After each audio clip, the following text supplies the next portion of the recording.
My name's Jason, and I live in a quiet suburban neighborhood where the grass must be exactly 2.5 inches high. Trash bins can't stay out past sundown.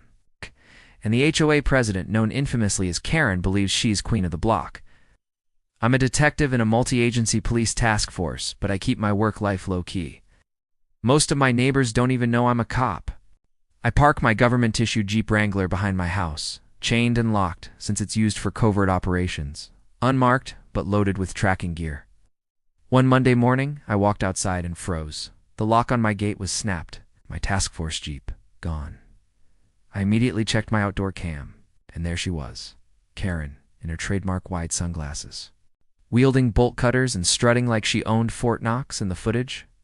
She yanked the chain, called a towing company, and pointed at my Jeep like it was some abandoned junk vehicle. The kicker? She smirked into my security camera.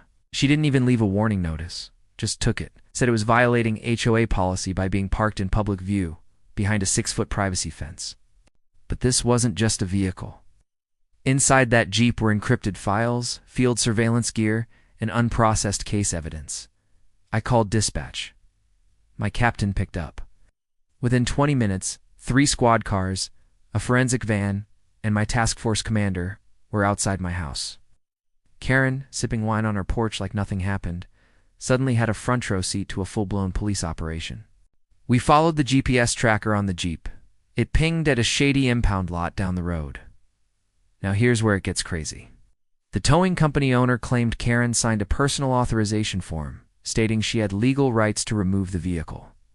Problem is, that signature. It was forged. Pulled her in for questioning.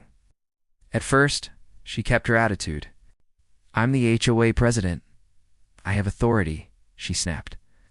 But when she realized she interfered with federal evidence and tampered with government property, her face drained white. My commander leaned forward and said, Karen, you didn't just break a lock. You broke into a federal vehicle involved in an ongoing investigation. That's a felony.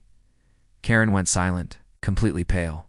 She tried to blame the tow truck company, then her stress, then claimed she thought it was abandoned.